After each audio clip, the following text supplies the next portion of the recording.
Hoy tenemos el gusto de saludar a Ana Mercedes Galarza, nuestra asambleísta. En estos días hemos hablado de algunas cosas muy interesantes, la hemos visto, la hemos aplaudido a distancia, como cuando le preguntó a Andrés Michelena si no era él el que ayudó a escapar a Fernando Alvarado, y nos quedamos pensando en algunos de estos temas. Anita, primero bienvenida, muchas gracias por estar aquí con nosotros, gracias por representarnos bien. Hacía falta que alguien diga las cosas a ratos con esa osadía tan propia de su juventud. Un gusto tenerla acá en Radio Colosal, bienvenida. Muchísimas gracias por la invitación. Yo quiero extenderle a usted un abrazo cariñoso, un saludo también para toda la distinguida radioaudiencia. Para mí es un gusto poder estar acompañándoles en esta mañana de domingo.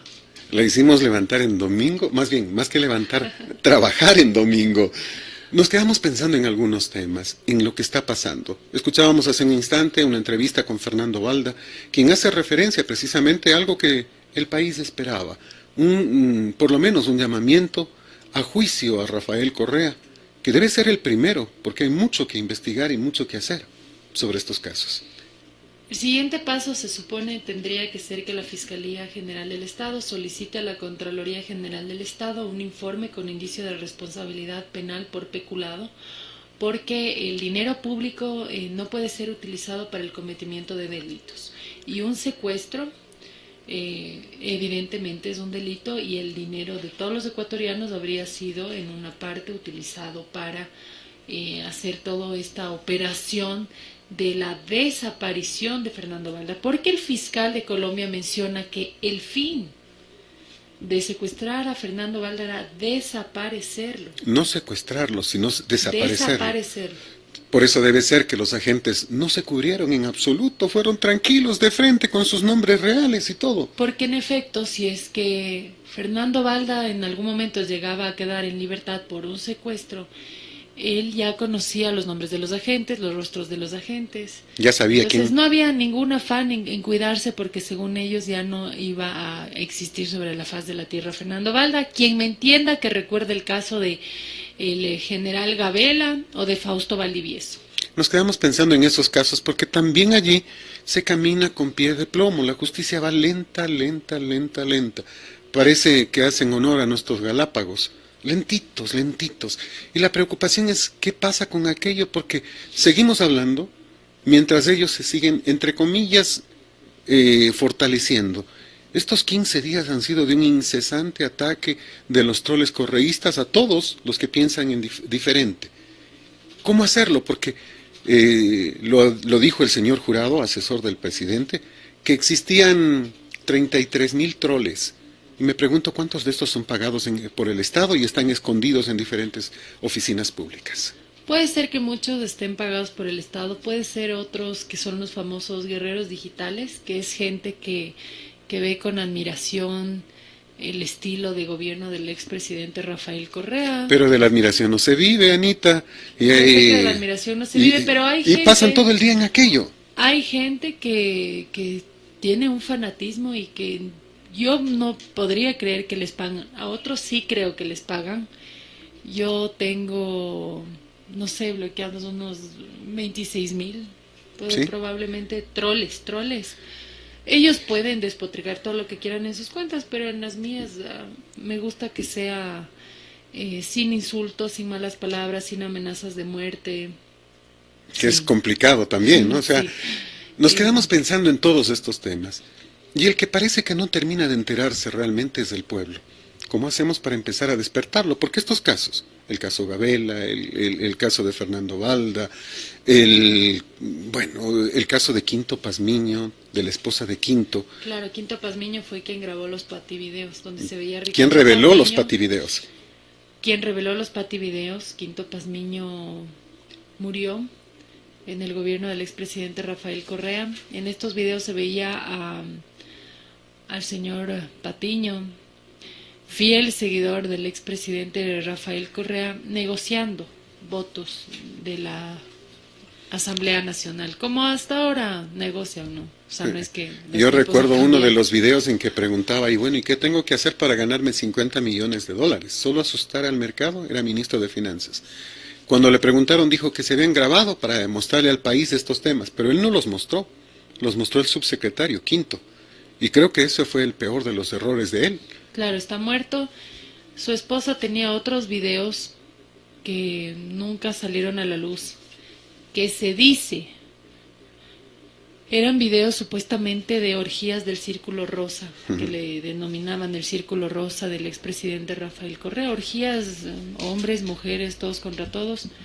Eso es algo que nadie nunca ha visto, por lo que no se podría aseverar. No me gusta aseverar cosas que a mí no me constan. Pero lo grave del caso es Pero que ella, también la asesinaron a ella. ella tenía vigilancia policial, o sea, intentaron matarla, quedó viva, gracias a Dios, le pusieron vigilancia policial. Y con esa vigilancia policial vuelven y la matan. Sí, la acribillaron en un taxi. Y la pregunta es, ¿y dónde estaba la vigilancia policial? ¿Dónde estaban quienes debían protegerla y cuidarla? Porque eso lo tenía por orden judicial. Cuando el que cuida es el mismo que quiere desaparecer, entonces pasan este tipo de cosas. Y yo recuerdo que se les pagó millones de dólares a los familiares de los ex Alfaro Vive Carajo, manifestando que en el gobierno del expresidente, el ingeniero León Febres Cordero, hubo graves violaciones a los derechos humanos. Que pudieron haber habido también, porque León Febres Cordero no estaba pues peleando con monjitas de la caridad, sino con un grupo guerrillero peligroso. Y mira lo que hubiese pasado.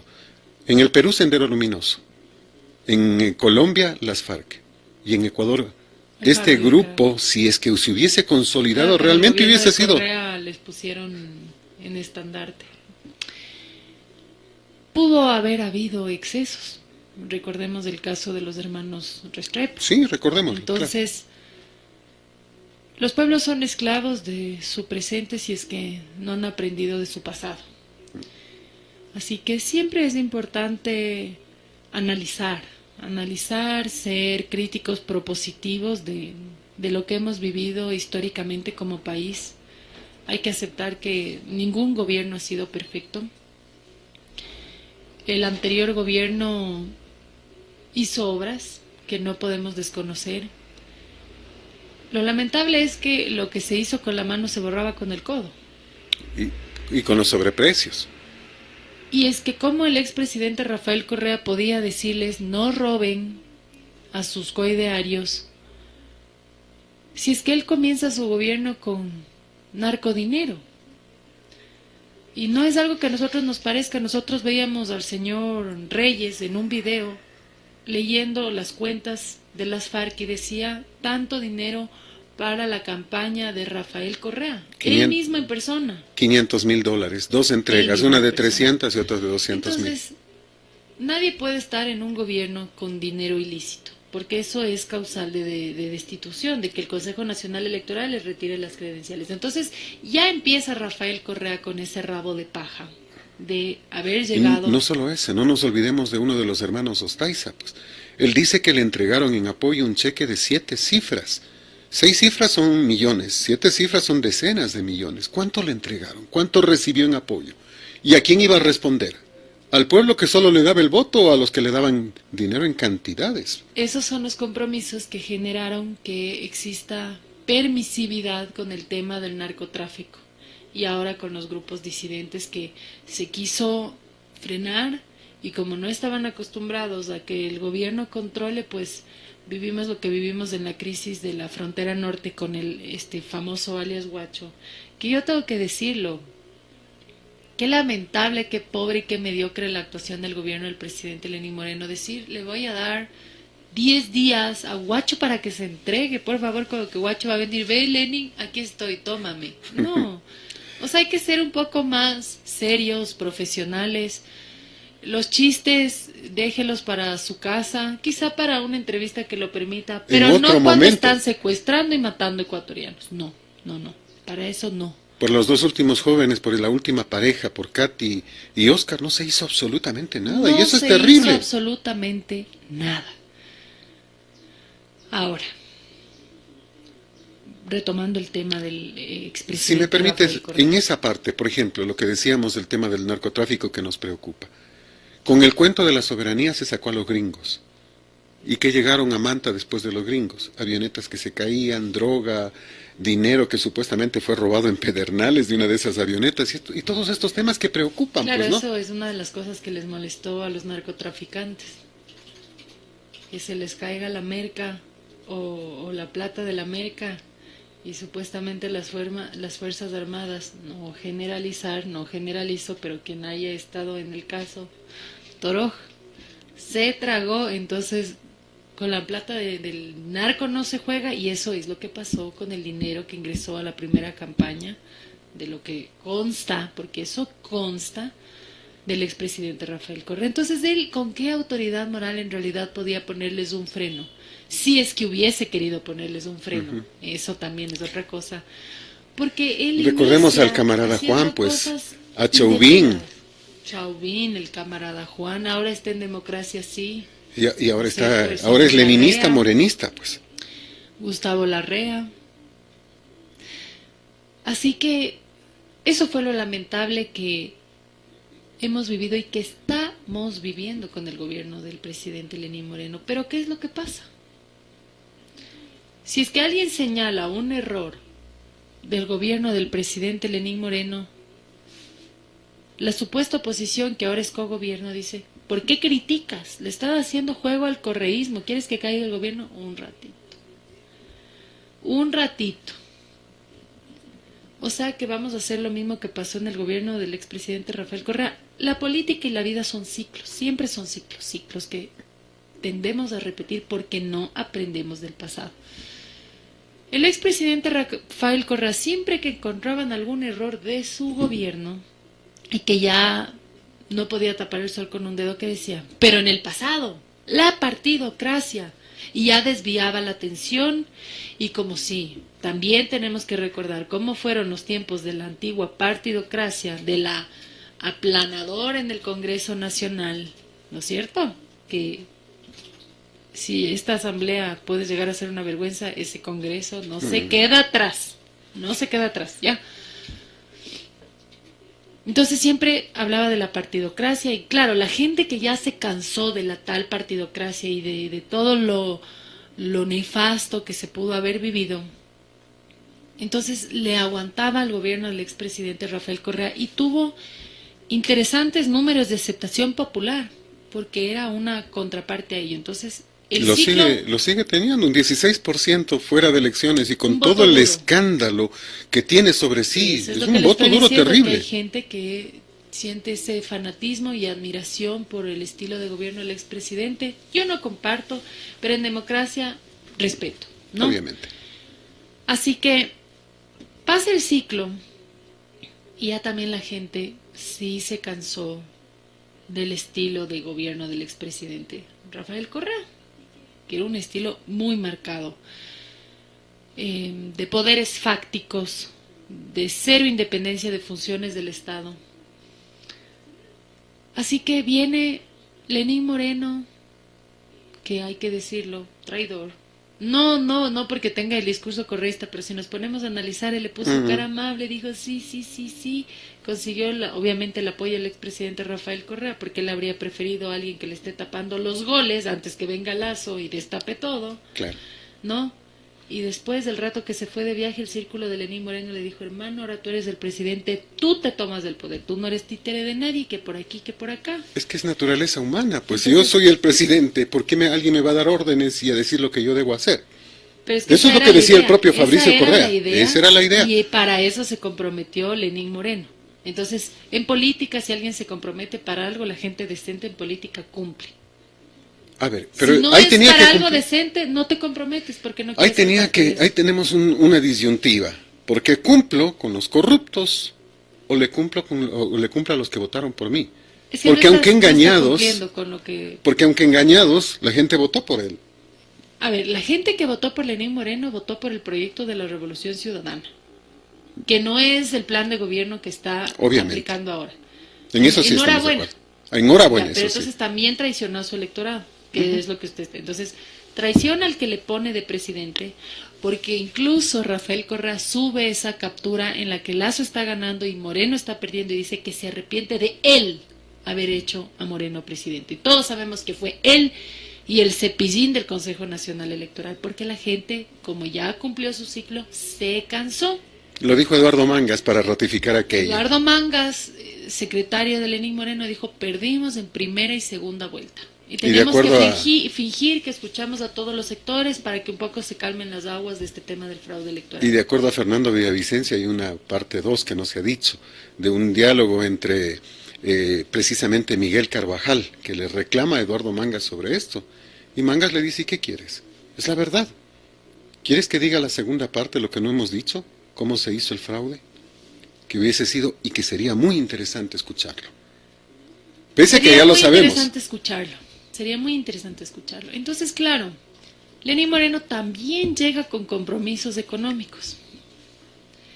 Ya no necesariamente narcodinero, pero él tuvo que pactar con una derecha que quería ser cogobierno. Derecha. Siendo que la gente vio la cara de centro izquierda o izquierda extrema, entonces le dio el voto, porque quería el proyecto de la Revolución Ciudadana. Y ese fue voto duro, el que recibió él legalmente, no el que le otorgó el Consejo Nacional Electoral.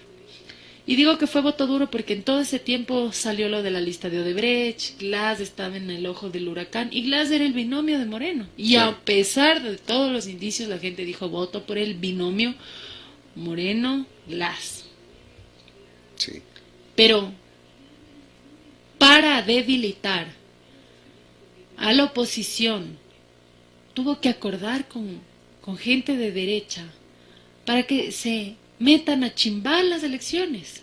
¿Dices Nebot? Podría ser, porque ¿quién maneja ahora la judicatura?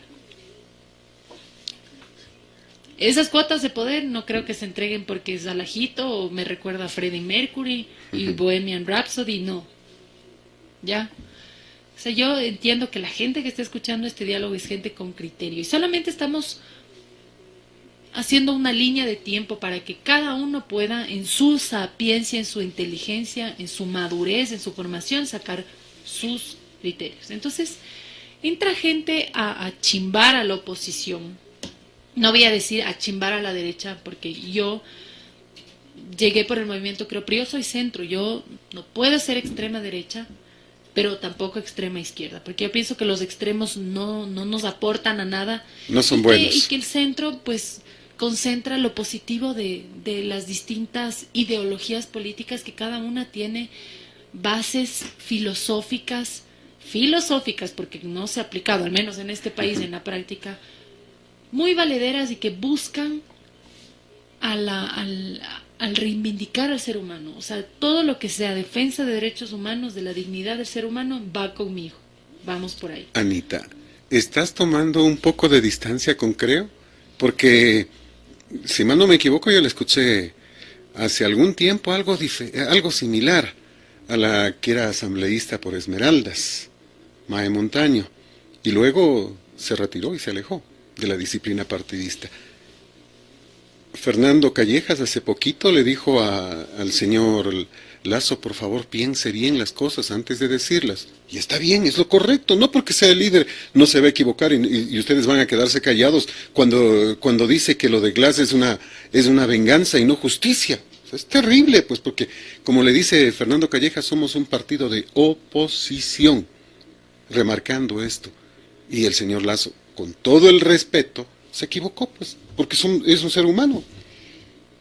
Yo sí quisiera, bueno, no defender en sí lo que pasó con Guillermo, pero ese tuit era parte de un timeline, o sea, de una línea de tweets en donde le estaba diciendo a Correa y a Moreno: estás ahora criticando todo lo del gobierno. Ya eso iba, solo para no perder. Claro. Esto dejemos como un attachment para tomarlo después. Ahora que el gobierno de Lenín Moreno es mucho más imperfecto en el tema de no contar con un plan o un alineamiento económico.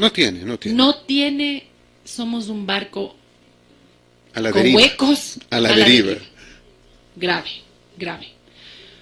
Al menos en el anterior gobierno sabíamos a qué atenernos. Aquí no sabemos a qué atenernos. O sea, hay una hay una incertidumbre de saber qué mismo es esto, qué cosa es Pero, esto. en serio, yo prefiero esto a lo anterior, Hay un porque tema muy este es un importante. barco a la deriva que puede ir, ojalá, hacia buen puerto, ojalá no, hacia mal puerto. Pero el anterior nos llevaba directito A un hacia mal puerto. Venezuela. Ya, a un mal Entonces, puerto, correcto. Este es un gobierno en algo bastante similar al gobierno del expresidente Rafael Correa en ámbito de corrupción e impunidad. Eso sí yo tengo que decirlo y el tiempo me va a dar la razón, Fernando, porque nosotros nunca hemos salido a hablar sin que algo nos conste. Claro que cuando hacen actos de corrupción no piden factura de la coima y es algo complicado. tú dices ¿cómo dijo? Businessman, dijo, no del gobierno. El señor Santiago Cuesta y el señor El señor Jurado. Santiago Cuesta es el reemplazo de Jorge Glass en toda la extensión de la palabra. Hasta en los socios. En toda la extensión de la palabra. Persona nefasta en el gobierno, puedo darle nombre y apellido, y es el señor Santiago Cuesta Caputi. No me pesa decirlo. ¿No te porque la preocupa? gente tiene... No me preocupa decirlo. Porque el tiempo nos va a dar la razón, el tiempo nos ha dado la razón. No es que nos gusta por la vida andar con resguardos, ni guardaespaldas, ni amenazada, pero me parece lo justo es que la gente sepa la verdad. Que los ciudadanos sepan la verdad, porque yo era una de ellas que quería escuchar las cosas como son. Que me digan las cosas como son, sin miedo. Porque un pueblo que está informado es un pueblo que toma decisiones mejores. Uh-huh. Porque sí, hay que aceptar, nos hemos equivocado. Nosotros hemos tenido los gobernantes que, en teoría, hemos elegido. Ahora en el gobierno del del presidente, el licenciado Lenín Moreno, saltan irregularidades. ¿Y qué es lo que hace Lenín Moreno? Echa la culpa al pasado. En la administración pasada. Y es como recordar a Rafael Correa hablando de la partidocracia. O los banqueros corruptos que decían. Ahora, ¿qué es? Ya como un poco se quemó la figura de la partidocracia y los banqueros, porque el populismo es dividir. Son los buenos y los malos. Eso es el populismo. El populismo no es hablar de la gallinita, de la vaquita, del sector rural. Estamos equivocados. En formación política, el populismo es polarizar. Y para quien sabe la frase, divide y vencerás, aquí está la clave de los populistas demagogos. Politiqueros. No los servidores. Un servidor es alguien que hace política, que la política es hacer posible la solución de las necesidades de la gente. Eso es política. Entonces ahora, como ya no puede seguir utilizando los malos de Correa porque quiere distanciarse, porque ya quedó evidenciada la corrupción del anterior gobierno y tuvo que hacerlo necesariamente para tener una justificación de por qué le traicionó. Porque una y para tener oxígeno también. De decir, bueno, yo es que la verdad mi grupo que me apoyó querían ser ahora los mandamás, entonces me tocó traicionarle a quien me hizo presidente de la República. No, entonces era una justificación real, pero pues muy vacía. Entonces lo que dijo, no, muy corruptos, entonces yo con ustedes no voy. Claro que él fue el vicepresidente de los muy corruptos, ¿no? Entonces, esas cositas habrá que recordarlas. Entonces, ahora cambia los malos y ahora los malos son los correístas, ¿no? La administración pasada. Los correístas y la administración pasada y ahora les pusieron de nombre los topos. Antes les decían los borregos, que bueno, yo no soy muy de utilizar esos términos. Ahora son los topos correístas. Y se queja de los topos correístas. Pero el señor presidente Lenín Moreno es el que mantiene a los topos correístas que él está criticando. Aunque ya dijo que va a descorreizar el entorno. Hágame el favor, Paul Granda. Paul Granda, por poco no tiene tatuado un Correa I love you en el pecho. Que son algunos de estos temas. Y al mando de Paul Granda, de la fusión ya del Ministerio de Justicia, es que se fuga el señor Fernando Alvarado. ¿Qué espera si tiene a los mismos compañeritos trabajando ahí? Todos se conocen sus rabos de paja. Por ejemplo, el señor Granda, y lo digo, él fue ex asesor del ex ministro de Trabajo y cobraba como el más alto asesor. ¿Cómo es posible que cobre como asesor si él estuvo viviendo en España estudiando? No estaba aquí en el Ecuador trabajando. Son algunos de estos temas que son preocupantes, porque se dicen que vieron alrededor de 1.500, 1.600 alertas. y nadie respondía a las alertas. Y ahora nadie es responsable, nadie nos dice el nombre de la persona que recibió las alertas y miró para otro lado. Fernando, la corrupción no es solo de acción, también es de omisión. ¿Qué es lo que preocupa? Y es lo que pasa también. Lenín Moreno, a mí no me consta que él esté ahí en el chanchullo, oye hermano, no. Pero él está omitiendo temas trascendentales de la transparencia de su gestión. Y eso él no entiende, me parece. Que nada queda oculto bajo el sol, que el poder no es para siempre y que las cosas terminan saliendo a la luz y que los dedos, así como apuntan a la administración pasada, incluyendo el dedo de él, en un futuro le van a apuntar a él. Yo he dicho, señor presidente, sepárele al señor Iván Espinel cuando le puso de ministro. Por esto, por esto, por esto, por esto. Me acuerdo en Teleamazonas. Al final lo hizo, a regañadientes. No le separó. No, la gente tiene que conocer la historia. Voy y le presento en Carondelet. Me acompañaron aquí mis asesores. Gente. Le entregamos en presidencia. La siguiente semana, no sé si solo por dar la contra o por decir esta mocosita, a mí no me va a decir qué hacer si soy el presidente de todo un país, le condecoró a Iván Espinel por su gestión en el Ministerio de Inclusión Económica y Social. Y para esos días, me parece 2 semanas después, ya empieza el tema de la consulta popular. Entonces, como el tema ya era insostenible, porque la denuncia ya se había puesto en fiscalía, todo documentado, ¿no? Iván Espinel y la justicia también informan, vea presidente, esto está pasando. Entonces, para que Lenin no le vote a Iván Espinel, que significaría darle la razón a esa ambateñita ahí molestosita, Iván Espinel renuncia, pero renuncia por hacer campaña para la consulta popular. Ese es el motivo por el cual él pone su denuncia y el presidente le acepta. Al menos le aceptó la renuncia, porque en el caso del ministro Granda, que es el responsable de la inoperancia en el Ministerio de Justicia, no se ha dicho nada. Granda le presenta la renuncia al presidente Lenín Moreno porque le quedó grande y está quedando mal. Yo no aceptaría algo en lo que sé que no voy a poder hacer un buen trabajo, yo, porque así me criaron mis papás, pero no a todos nos crían igual. No todos somos ambateños. Pero, ¿qué hace Lenín Moreno? No le acepta la renuncia, o sea, le parece formidable que se le escape la gente. Los peces gordos le parece una barbaridad. Es más, como a Iván Espinel condecorémosle por poco. Entonces, me preocupa el estilo de gobierno del presidente Lenín Moreno. Decimos que chévere, ya no hay insultos, ya no hay violaciones a los derechos humanos, pero hay una tibieza. Y hay un desgobierno. Y hay un desgobierno. O sea, todo es de todos ahí. O sea, es un zafarrancho. Y eso nos preocupa a todos. Vamos a hacer una pausanita y volvemos enseguida para este diálogo con la asambleísta de Tungurahua, Ana Mercedes Galarza. Retornamos a este diálogo en directo con Ana Mercedes Galarza, asambleísta por Tungurahua. Nos quedamos pensando en lo que pasa en la asamblea. En estas semanas se esperaban resultados sobre el tema Sofía Espín, sobre el caso de la recaudadora, y no se consiguen los votos. Yo sí quiero preguntar qué le pasó a Flores, ¿no? Fernando Flores. Claro. El asambleísta de Creo, que dijo que se necesitan 91 votos, con lo que casi le aplauden los correístas.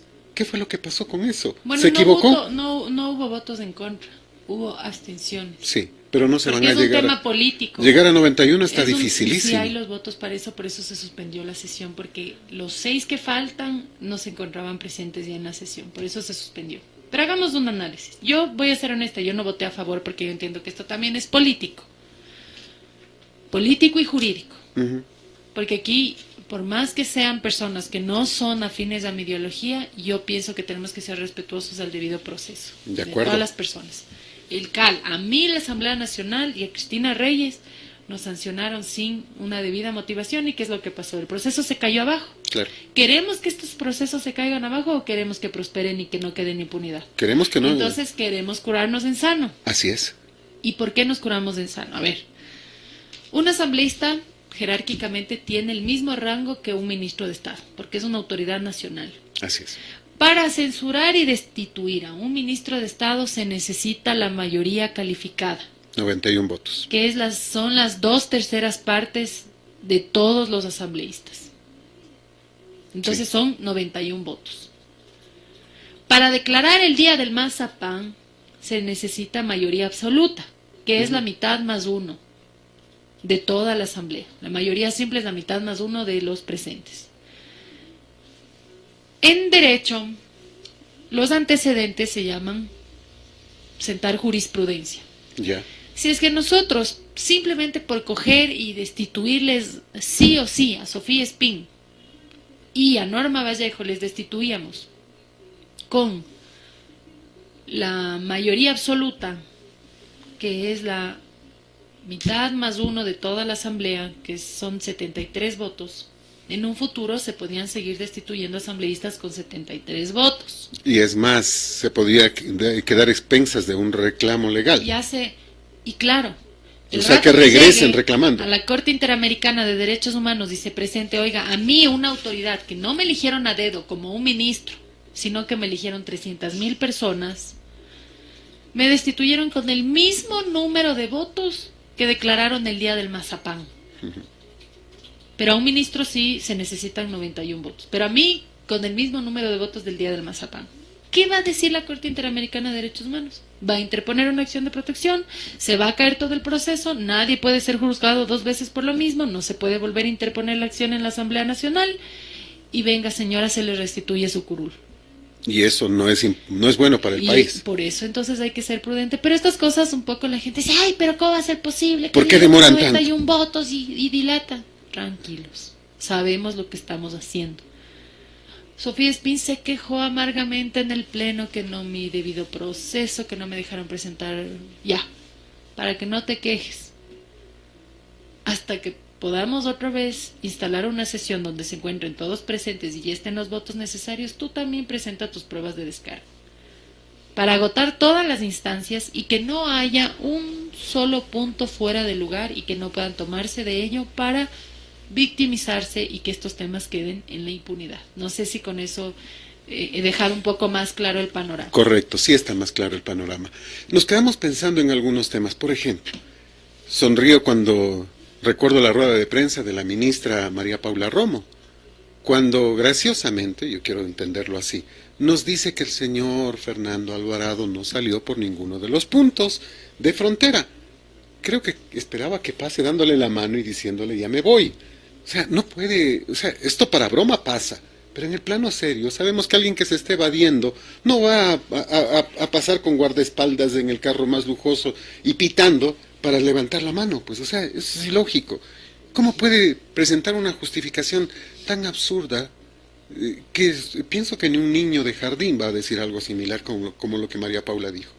Todos esos temas nos demuestran que simplemente seguimos, como decíamos hace un instante, a la deriva. Las justificaciones que presentaron los ministros en la Asamblea Nacional por las comparecencias basados en el tema de la fuga del señor Alvarado, lamentable el nivel. Todos lavándose las manos. En resumen, la culpa fue del grillete. Y yo les pregunté, ¿es la culpa del grillete o del billete? Nadie asumía su responsabilidad. ¿Cuál fue mi crítica al señor Michelena, por ejemplo? Sale el secretario de Comunicación del presidente Lenín Moreno y se autodenomina fiscal general del Estado y solicita prohibición de salida del país para los exmiembros del gobierno del expresidente Rafael Correa. Él fue miembro, pues. El señor trabajó, Andrés Michelena trabajó con el señor Alvarado. Por lo tanto, ergo, fue parte del gobierno del expresidente Rafael Correa. El mismo presidente de la República fue vicepresidente de Rafael Correa. Él también tiene la prohibición de salir del país. Eso le preguntaba a Juan Carlos Aizprúa, pues. ¿A quién?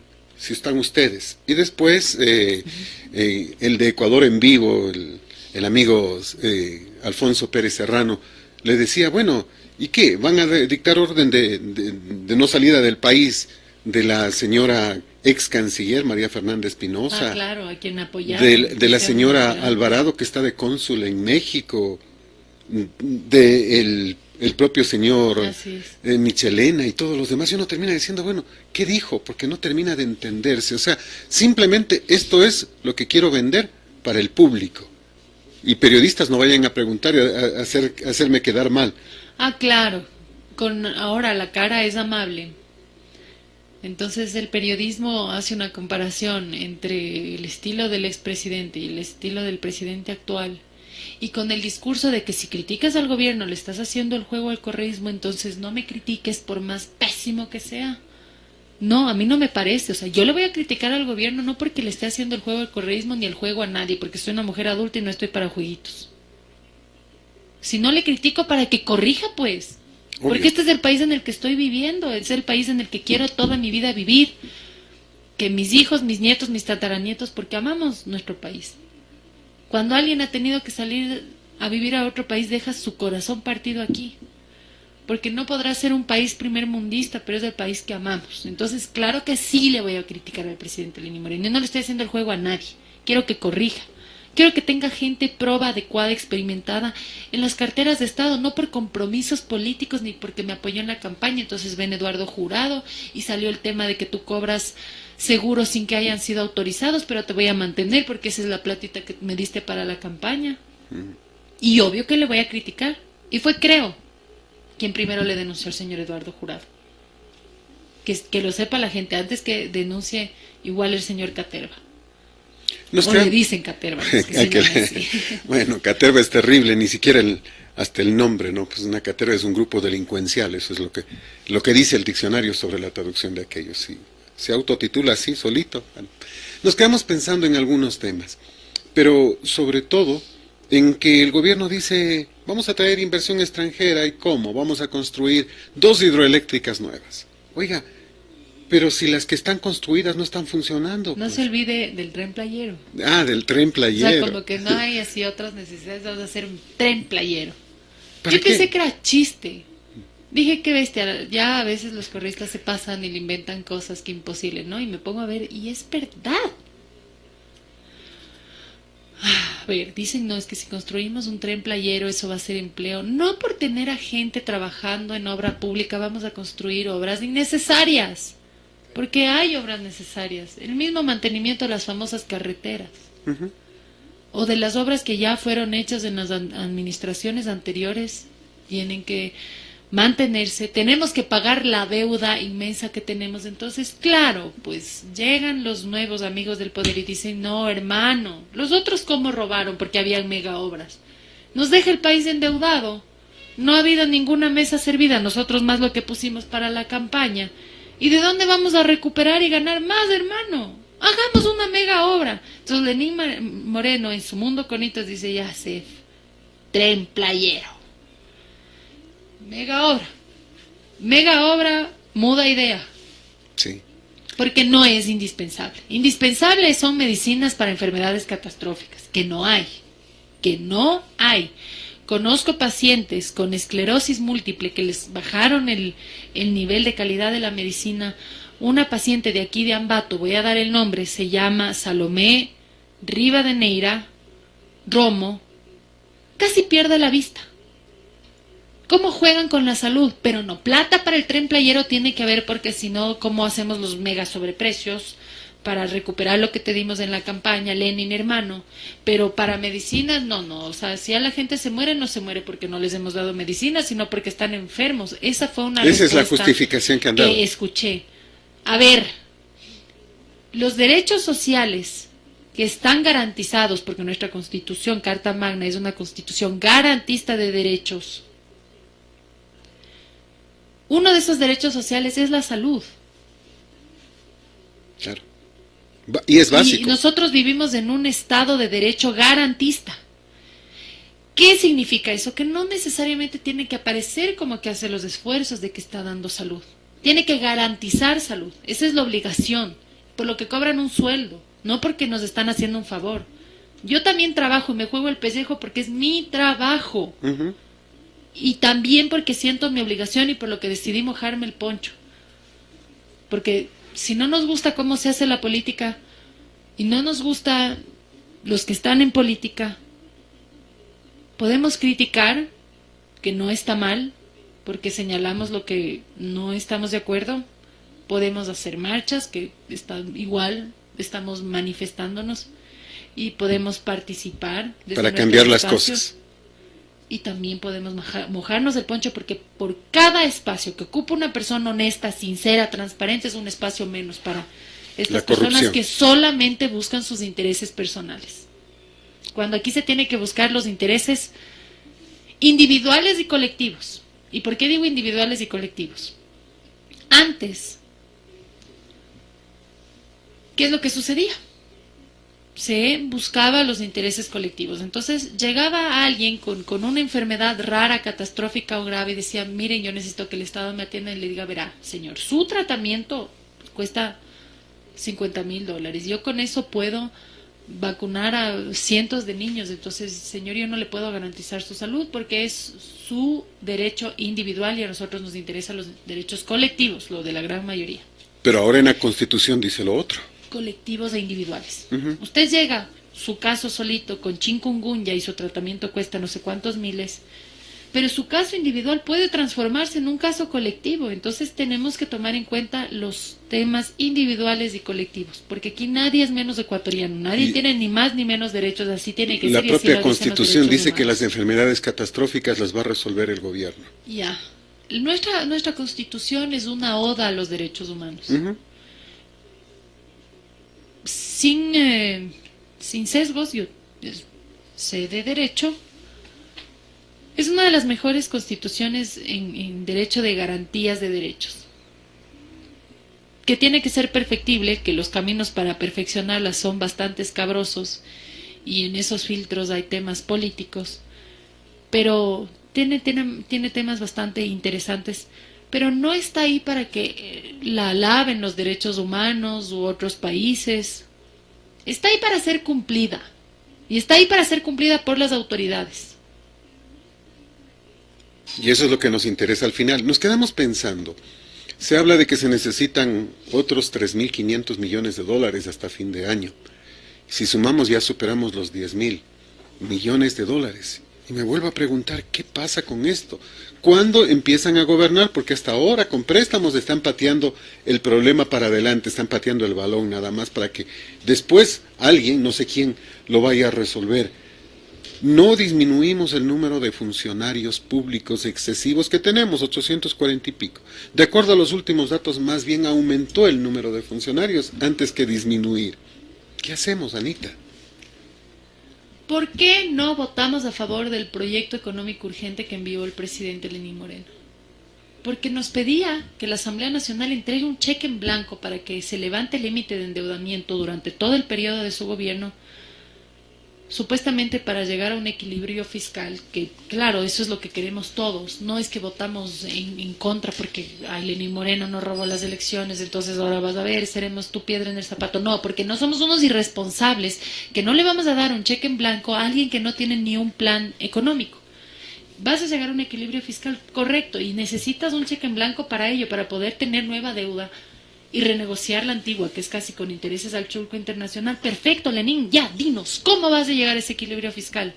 Y se pone a hablar de cosas cuánticas. No. Entonces no te podemos dar ese cheque, porque tú no me estás diciendo cómo hacerlo.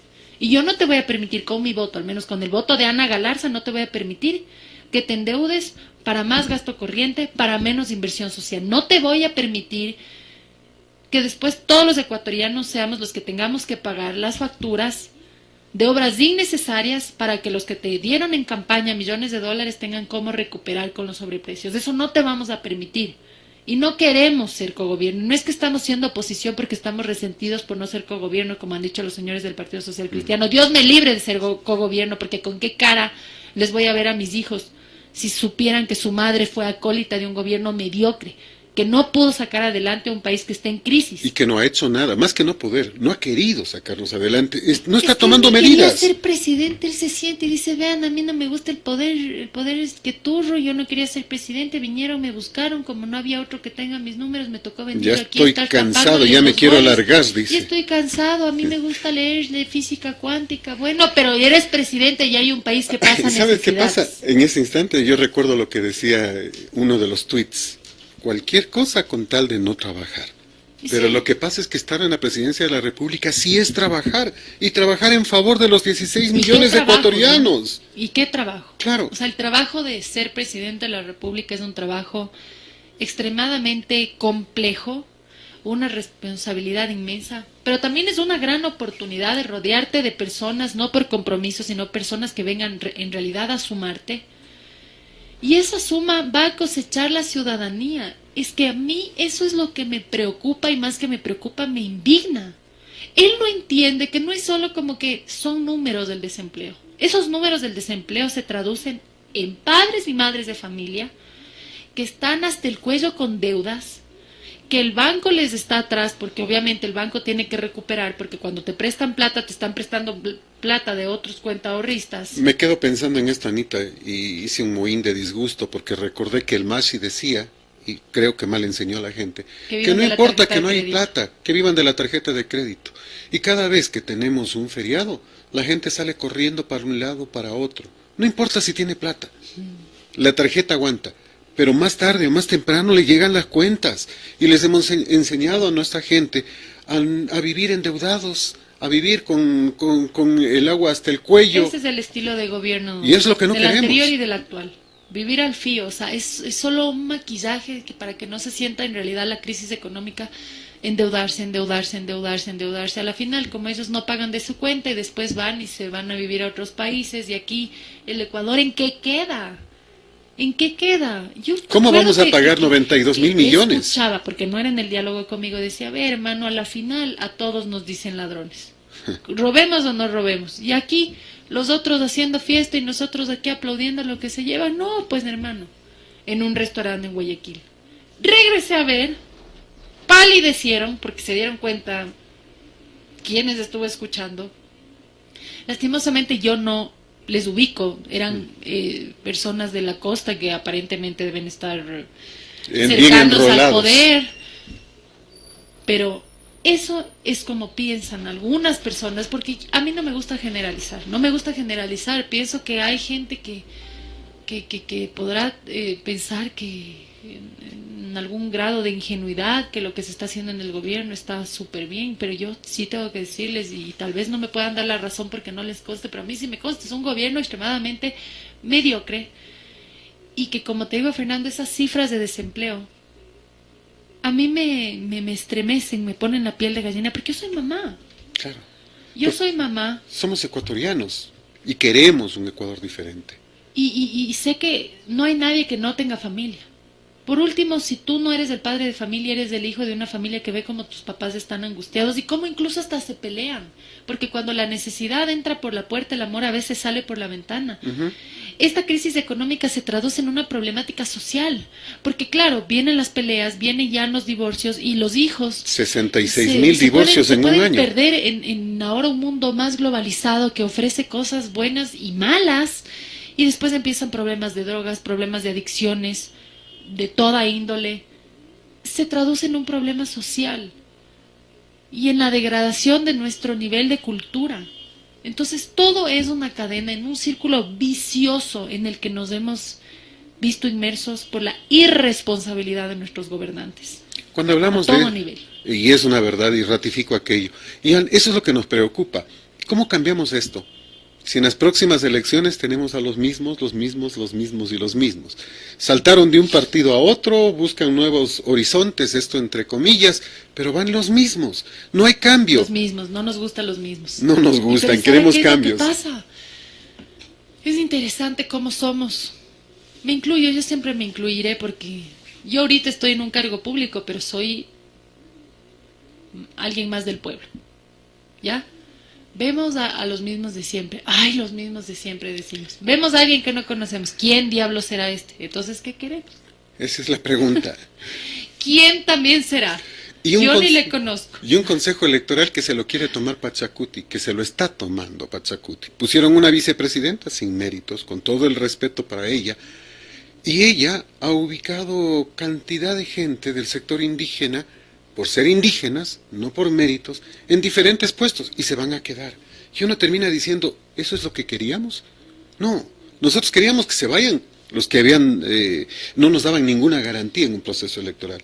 Pero no queremos que vengan otros dueños, sino que vengan los más capaces. A eso me refiero, que pasa a todo nivel. Bueno, el ejemplo más visible obviamente es el presidente Lenín Moreno, que en carteras de Estado cumple cuotas políticas y amiguismos. Y de eso no se trata la cosa pública. En realidad tiene que llegar gente, no solo con las ganas de hacer bien las cosas, que es importante, pero no basta solo con eso. Sino tiene que ser gente que no llegue a improvisar.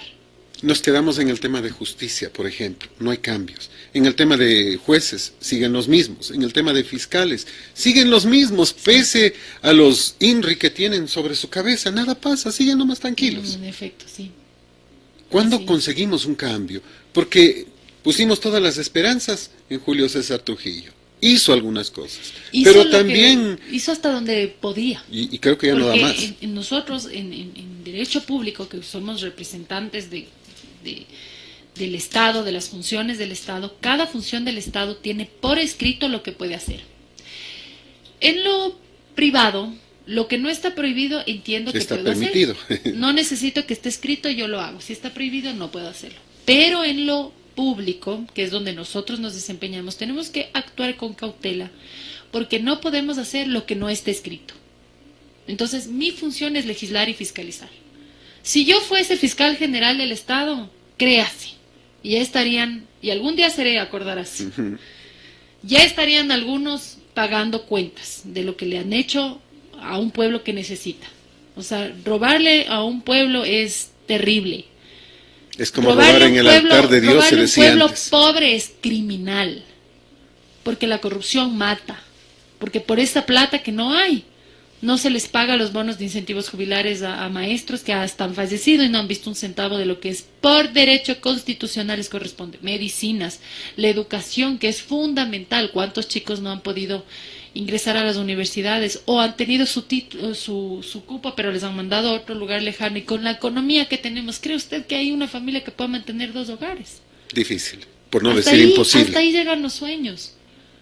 Y en este tema de los sueños, yo sonrío porque me recuerdo a usted diciendo que fue a dejarle documentos a Lenín Moreno. En esta semana Lenín Moreno dijo, bueno, pues... Denúncienme. Denúncienme. Y Fernando Villavicencio dijo, no me mate de las iras. Le he dejado cualquier cantidad de documentos, de papeles, y los tiene todo. El presidente discursos ni siquiera son de él, porque le dan escribiendo y se siente y lee un teleprompter y hasta se traba. Ya, es solo discursos. Nosotros cuánto luchamos con el tema de Seguro Sucre. Fue un tema bien difícil. Logramos que salga el presidente de Seguro Sucre, porque quiero que lo sepa la gente. Estamos hablando de que necesitamos gente proba, ¿verdad? Ya. El presidente de Seguro Sucre era un chef, o sea, ni siquiera tenía el título de chef. Quiero darle un poco de jerarquía, porque no quisiera hablar en términos que no necesariamente tendrían que ser peyorativos, porque todo trabajo es digno, pero no corresponde al ámbito en el que se desempeñaba. El señor hacía buenas costillitas, sabía poner la sal exacta en la sopa, pero de seguros no sabía nada. Y cuando tú no sabes algo, ¿cómo controlas? Y como no controlaba, en el sector de los seguros es donde más latrocinios han existido. Ahí está metido Óscar Herrera Giler, que sigue siendo parte del gobierno de Lenín Moreno, pero que estuvo en el gobierno de Rafael Correa, que fue quien estructuró todo este andamiaje de corrupción de los seguros y los reaseguros. Pero logramos que salga el señor Diego Guzmán.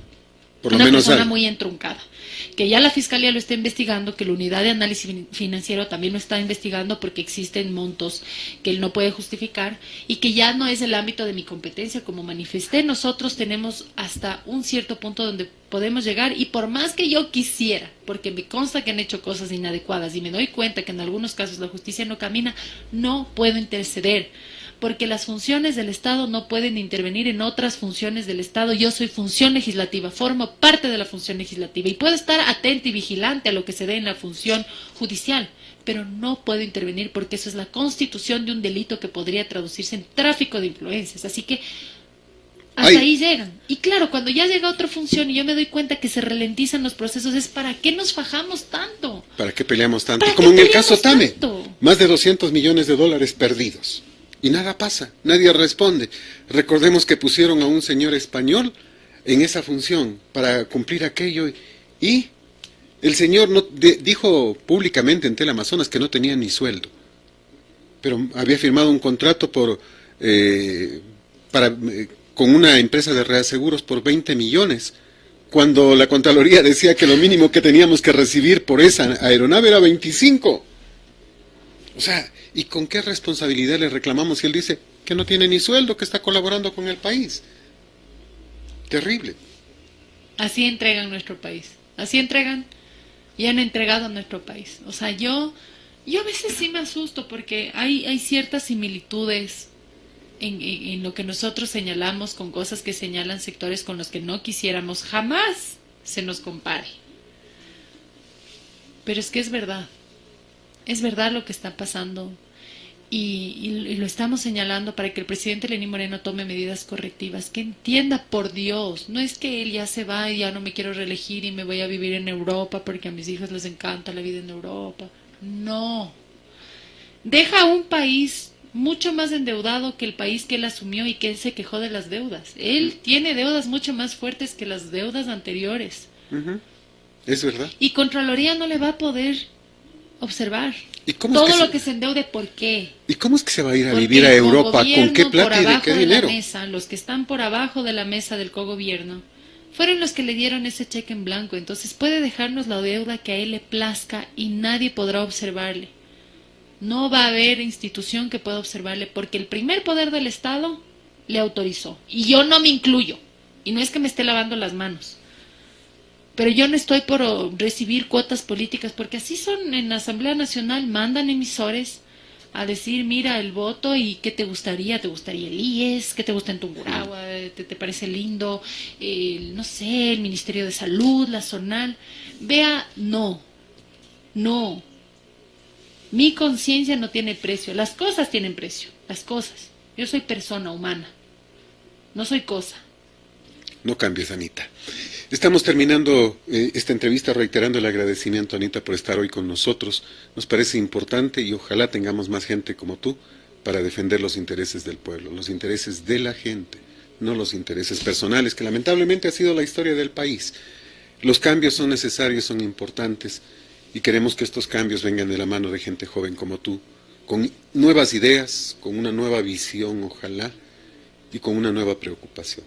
Anita, muchas gracias. Muchas Siempre gracias un placer. también. Gracias por venir en domingo, sí, es un poco difícil. Y por eso, porque respetamos tu domingo, te agradecemos esta hora que nos has dedicado para conversar directamente con la gente. Muchas gracias por la invitación y un abrazo para todos.